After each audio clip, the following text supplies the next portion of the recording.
Bienvenue dans Jamaïca, une course de pirates autour de l'île de Jamaïque qui est représentée ici. Ce jeu-là a défrayé la chronique il y a quelque temps pour être absolument splendide. Tout est beau, le matériel est magnifique, c'est vraiment un très beau jeu que vous avez devant vous. Donc c'est pour ça qu'on l'a acheté, c'est même la boîte, c'est un coffre au trésor. Enfin, ce jeu-là a vraiment été plébiscité par sa beauté. Car son intérêt ludique est sympathique sans être totalement fou. Donc c'est quand même une course de pirates qui est bien foutue, hein, c'est bien fait quand même. Nous avons donc les pirates qui sont à Port-Royal et pas à Port-Réal, nous ne sommes pas dans Game of Thrones. Ici, ils sont là, ils vont faire tout le tour de l'île pour arriver ici en premier. Bien sûr, nous sommes des pirates dans une course de pirates, et donc du coup, le principe n'est pas forcément d'arriver en tête, mais aussi d'avoir du trésor. Des trésors avec nous, comme ça, pour gagner un peu plus. Donc on va avoir un bateau. Le bateau, il est représenté par ce bout de bois, là, ce bout de carton qui représente des cales. Nous avons 5 cales, un bateau avec lequel on va avancer. Nous avons chacun des cartes, donc encore une fois des très belles cartes qui sont ici. Les cartes, elles représentent à chaque fois quelque chose. Alors, dans cette belle carte, il faut voir que deux choses. C'est le petit symbole qui sont en haut à gauche et en haut à droite. Il n'y a que ça à regarder. Le reste, c'est que pour le plaisir des yeux. Et pour le plaisir des yeux, regardez un peu ce que ça fait. Ça fait toute une frise qui suit, un peu comme dans les jeux de cette famille. Donc voilà, vraiment, ils se sont éclatés. Donc voilà, donc tout ça, ce sont mes cartes. Chacun a un pirate différent, donc qui correspond à une couleur. Les pirates sont décrits dans la règle qui est très belle, en forme de carte au trésor. Nous avons aussi dans le plateau de jeu donc 3D, 2D pour qui permettent de jouer à chaque fois, et un dé de combat qui est ici. Nous avons du matériel ici, de l'or, de la nourriture et de la poudre à canon. Nous avons des cartes actions qui sont en lien avec ces petits jetons coffres. Ces jetons coffres qui se placent au-dessus des îles têtes de mort. Il y en a 8 dans le jeu, donc il y a 8 îles têtes de mort qu'il faut placer, 8 ou 9, je ne sais même pas. Et ben j'en compte 9 là tout de suite. Donc voilà. Donc il y a parfois plusieurs chemins pour passer. Nous avons aussi, en plus des îles, des endroits têtes de mort, nous avons aussi des endroits dans la mer où il y a des petits carrés. Voilà. Soit il y a des petits carrés, soit il y a une tige avec une pièce ici. Donc voilà, ça je l'expliquerai quand on fera les déplacements. Nous avons un totem qui veut dire premier joueur, enfin le joueur actif. C'est pas le premier joueur, c'est le joueur actif. Voilà, un totem, et à partir de là on peut commencer, chacun a son bateau et on commence. Le jeu se joue de 2 à 6, il y a une règle spéciale pour 2 joueurs. Franchement c'est totalement inintéressant de jouer à moins de 4 joueurs. Voire même 4 joueurs, c'est pas très intéressant puisque le but c'est qu'il y ait quand même pas mal de combats. C'est ça qui est drôle. Après à 6 joueurs c'est assez long, hein. C'est pas un jeu court. En fait les règles sont assez simples, mais c'est pas un jeu court. C'est un peu ça la critique que je ferais de ce jeu-là au niveau de son aspect ludique, c'est que il est il est un peu plus long, il est trop long par rapport à la règle. Bon, voilà. Donc j'ai placé les jetons, nous sommes en milieu de partie, en début de partie plutôt. J'ai du monde dans mes cages, enfin j'ai des choses dans mes cages, j'ai de l'argent, de la nourriture et des canons dans mes cales. Je vais pouvoir lancer les dés. Alors je lance les dés quand je suis le premier à avoir la boussole. Sachant que nous avons tous 3 cartes en main. On a toujours 3 cartes en main. Les cartes, je rappelle, elles ont des petits symboles au-dessus. Donc j'ai mes cartes en main et je vais lancer les dés. Je fais 4 et 6. Et en fait, c'est moi qui vais choisir, en fonction des cartes que j'ai en main, c'est moi qui vais choisir ce que je veux utiliser. C'est-à-dire si je mets le 4 le matin, ou le 4 le soir, et le 6 le matin, le 6 le soir. En fait, c'est moi qui décide si je fais ça ou ça, en fonction de ce qui m'arrange le plus. Voilà. Après, je choisis une carte. Alors là, c'est pas forcément les meilleurs. Donc, je vais prendre une autre. Voilà, celle-là est bien. Je choisis une carte parmi les 3. Je choisis par exemple celle-là. Je la joue face cachée. Et tout le monde joue pareil. Tout le monde joue exactement la même chose, mais du coup, eux, c'est pas eux qui choisissent. Du coup, après, on les observe. Et on gagne ce qui est marqué ici. Donc, c'est-à-dire que ça, c'est la phase du matin. C'est le matin et le soir. Donc, le matin, je gagne 6 canons. Parce que le 6 est là. Donc, je gagne 6 canons. Donc, je prends de la banque 6 canons. Que je vais poser ici. Dans une cale libre. Et ensuite, j'ai le droit de prendre 4 nourritures que je prends ici. Voilà. 4 nourritures que je prends ici. Les 4 nourritures, il n'y a pas de place dans les cales, donc je suis obligé de vider une cale, de tout jeter par-dessus bord. Je dois choisir de jeter une des 4 ici. Je ne peux pas choisir de jeter celle-là, puisque c'est la même chose. Donc par exemple, celle-là, je vais jeter ma poudre canon qui est là, mais je pourrais aussi jeter mon or qui est là. Donc voilà. Voilà une action de jeu. Bien sûr, pendant ce temps-là, je n'ai pas avancé. Si j'avais voulu avancer, j'aurais pu jouer une carte comme ça. Une carte comme ça. Donc là, ce que j'aurais fait... Ah bah non, j'ai reculé. Une carte comme ça, par exemple. Si j'avais joué une carte comme ça, j'aurais gagné 6 nourritures. Et j'aurais avancé de 4. Donc j'avance avec mon bateau noir. 1, 2. Là, je choisis où j'ai envie d'aller. Par exemple, j'aurais pu faire 3, 4. Voilà. Donc je fais mes 2 actions. Hein. Chaque joueur, on joue tous en même temps la carte, comme ça on ne sait pas ce que jouent les autres. Mais après, un joueur joue matin-soir en même temps. On ne fait pas tous matin et après tous soir. C'est vraiment matin-soir chaque joueur.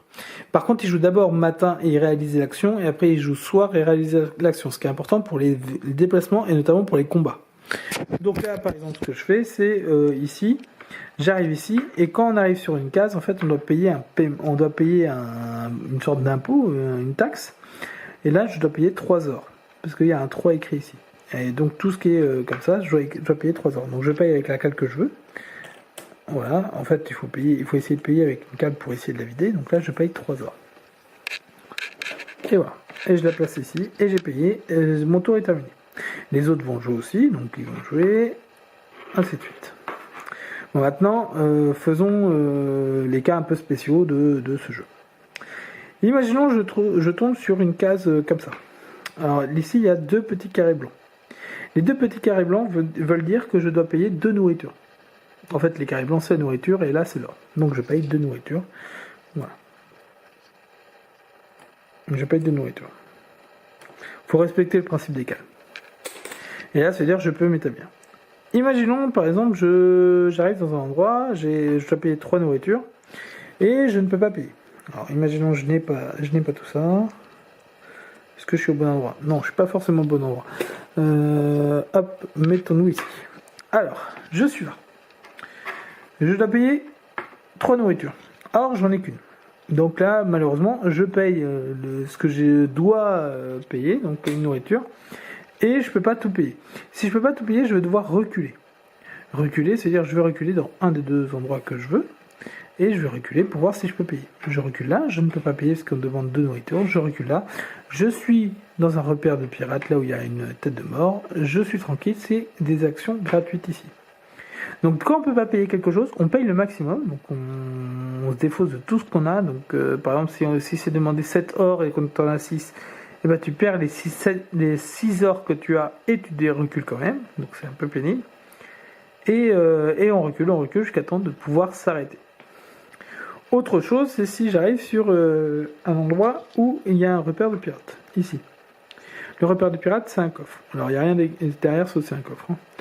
Quand on a le coffre, on pioche une des... Donc on exclut ce jeton-là, c'est-à-dire que on sera le seul à pouvoir l'utiliser, puis on prend une des cartes qui est ici. Les cartes qui sont ici, elles sont de 3 types différentes. Alors, on a les cartes bonus, donc c'est de l'or en plus. Les cartes malus, c'est de l'or en moins, c'est de l'or maudit. Donc ces cartes-là, elles fonctionnent à peu près pareil Elle se pose ici, face cachée. Ou ici à côté, hein, comme vous voulez. Donc voilà, donc ça c'est face cachée. Et puis nous avons aussi 4 cartes là-dedans, qui sont des cartes un peu qui améliorent votre bateau. Donc on a le canon, on a le parchemin, on a la cale supplémentaire et le sabre. Alors, je vais expliquer un peu plus tard à quoi servent ces 4 là, puisque il y a une part de l'explication qui n'a pas encore eu lieu, c'est le combat. Voilà, donc je vais expliquer ça après le combat. Le combat. Alors, imaginons, là, au lieu de faire ça, j'étais tombé sur le rouge. Avant de payer les 3 nourritures qui sont là, je vais combattre le rouge. Pour combattre le rouge, c'est assez simple. Je vais lancer un dé. Puisque je suis l'attaquant, puisque je suis celui qui arrive, je vais lancer un dé. Je vais faire une valeur, 9, 6, excusez-moi, 6. Et le rouge va lancer un dé et va faire une valeur 10. Du coup, qui gagne? Le rouge avec 10. Dans ce cas-là, le rouge gagne. Alors, il n'y a pas de destruction de bateau ni rien. Par contre, le rouge a le droit de faire 3 actions. Soit me voler une cale entière. Donc, me voler soit cette cale-là, soit cette cale-là, soit cette cale-là. Donc, une cale entière. Il me vole tout. Tout ce qu'il y a dans une cale. Donc, il ne va pas voler celle-là. Soit il me prend une carte action que j'ai cachée. Donc bien sûr, il peut prendre une carte malus, hein, s'il n'a pas de bol. Mais il a le droit de me prendre une carte action. Soit il a le droit de me donner une carte. C'est-à-dire me donner une carte maudite. Donc voilà. Donc quand on gagne une bataille, on a le droit de soit voler une cale, soit donner, soit prendre une carte action. Enfin, une carte trésor. Donc voilà. S'il y a plusieurs bateaux dans le même endroit, je choisis celui que j'ai envie de combattre. Il n'y aura qu'un seul combat. Je ne dois pas combattre le noir, le rouge et le vert. Il n'y aura qu'un seul combat. Voilà. Bien sûr, une fois que je me suis fait rétamer par le rouge, je dois payer mon dû ici. Et donc du coup, si je n'arrive pas à payer mon dû, je recule. Donc là, imaginons, je prends le coffre, ou imaginons, je suis là, je peux pas payer, je me fais le premier combat contre le vert, je peux pas payer, je recule, je fais le combat contre le jaune, je peux pas payer, je recule, je ne peux pas payer, je ne fais mon combat contre le violet, je peux pas payer, je recule, je recule, je recule. Voilà. Donc voilà, on peut reculer. Voilà pour cette action-là, donc pour le combat. Maintenant, il y a quelque chose d'un peu spécial pour le combat, c'est qu'on peut utiliser les canons. Alors, les canons, en fait, il faut les placer avant de combattre. On place un nombre de canons, c'est-à-dire qu'on va placer de la poudre à canon dans les canons. Et si, par exemple, j'en joue 5, je rajoute 5 à mon dé. C'est-à-dire si je fais 8 plus 5, ça fait 13. Et après, c'est le défenseur qui met le nombre de canons qu'il a envie. Donc, il le met à ce moment-là. Et il voit, et par exemple, s'il joue aucun, ça fait 8 contre 13. Donc, du coup, je gagne. Voilà pour les canons. Donc les canons, ça permet d'augmenter le dé. Donc s'il avait joué par exemple s'il avait joué ces 4 canons, bah, il aurait perdu parce que ça fait 13 contre 12. Bon, on donne les jetons canons avant de lancer le dé. Et il y a une part du dé qui est assez originale, donc ça va de 2 en 2. Donc 2, 4, 6, 8, 10. Et il y a l'explosion qui permet de gagner sans attendre que l'autre lance le dé. Donc si l'attaquant il lance le dé et ça donne une explosion, il gagne directement, peu importe les scores du défenseur. Si le défenseur il a l'explosion, c'est lui qui gagne directement. Donc voilà pour les combats avec les explosions et tout ça. Maintenant, on peut décrire les quatre cartes, mais avant de décrire les cartes, donc du coup tout le monde joue avec les dés, puis la boussole change de main, c'est lui qui lance les dés et qui décide ce qu'il a envie de mettre à n'importe quoi. Donc par exemple la 1 ici c'est pas du tout la même chose que si c'est 1, on est bien d'accord. Et moi je pioche une carte, on a 3 cartes, et je choisis parmi mes 3 cartes celle que je vais choisir, je la mets face cachée, on joue, et ainsi de suite, ainsi de suite, ainsi de suite. Donc voilà comment ça fonctionne. Alors pourquoi j'attendais? Parce que du coup ces petites cartes vont être expliquées. Alors ça donne une cale supplémentaire. Ça donne une cale supplémentaire, donc elle se met ici, ça permet de d'avoir plus de place. Voilà, pour mettre des objets. Celle-ci permet d'avoir 4 cartes au lieu de 3 en main, donc plus de choix. Voilà. Celle-ci permet d'ajouter... Oh. Alors... Celle-ci permet d'ajouter 2 au canon. Ah non, 2 à n'importe quel lancer de dés. Donc voilà. Au lieu de faire 8 tout à l'heure, je faisais 10. Donc ça permet d'avoir 2 de plus à chaque fois. Et celle-ci permet de lancer une deuxième fois le dé. C'est-à-dire, si on n'est pas content de notre premier lancer de dé, on a le droit de lancer le deuxième fois de dé. Par contre, on a le droit de rajouter de la poudre à canon à ce deuxième lancer. Donc c'est un lancer libre de poudre à canon. Et le défenseur, bien sûr, a le droit d'utiliser la poudre à canon. Mais ces cartes-là ne sont pas des one-shot, hein, on les garde en soi, c'est des bonus des bonus qu'on garde. Hein. Donc voilà, on fait le tour de l'île, on essaie d'avancer jusqu'à temps qu'un joueur arrive à Port-Royal. Dès qu'un joueur arrive à Port-Royal, il s'arrête de jouer. Donc s'il arrive le matin, il fait pas l'action du soir. Voilà, il est arrivé, donc c'est bon, il va pas faire l'action du soir. Par contre, tous les autres joueurs jouent autant le tour du matin et du soir. Donc les autres joueurs jouent. Alors, dès qu'il y en a un qui arrive, c'est le dernier tour. Et en fait, ici, vous voyez, il y a marqué 25, non, il y a 15, 10, 9, 8, 7, jusqu'à 2. Et à partir de là, c'est moins 5. C'est-à-dire que les autres navires, si par exemple, il y a le navire violet qui est là, le navire violet, en fin de manche, il est à 5. Et lui, il est à 15. Donc il a réussi, il est à 15. Ce bruit, c'était Lucie qui venait d'éternuer, hein. C'est pour si vous vous posez la question. Donc lui, il gagne 5 points, lui 15 points. Et en fait, à la fin du jeu, en fait, c'est pas forcément le but, c'est pas d'arriver en premier, même si on gagne 15 au lieu de 5.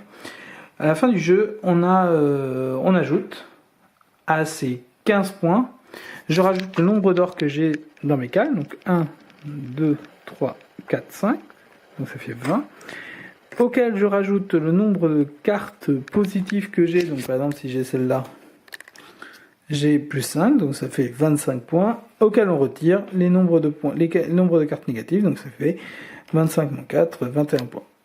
Donc voilà. Donc il y a plusieurs choses qui comptent à la fin. Terminer proche de la fin, mais avec énormément d'or dans ces cales, et ben, ça nous permet d'être plutôt fort. Tous ceux qui terminent par contre en deçà de cette ligne rouge ici font moins 5. Donc c'est plutôt assez négatif. Hein. On a quand même 20 points de différence entre le premier et le dernier. Donc les 20 points sont très difficiles à combler. Donc c'est quand même généralement celui qui arrive en premier qui gagne la partie. Parce qu'il gagne déjà beaucoup de points. Donc voilà pour Jamaica, un très très beau jeu qui se joue assez facilement, les règles sont assez simples, même s'il faut bien maîtriser le côté matin, nuit, faut bien voir comment ça fonctionne. Ludiquement, il y a un petit souci de longueur. Il est un peu long parfois et on peut trouver le temps long à la fin de la partie. Voilà. Mais sinon, ça se joue bien. Hein, voilà. Et surtout, qu'est-ce qu'il est beau. Donc voilà. Ah oui, petite chose. N'hésitez pas à retourner le plateau. Voilà. C'est quand même la classe. Donc, Jamaica.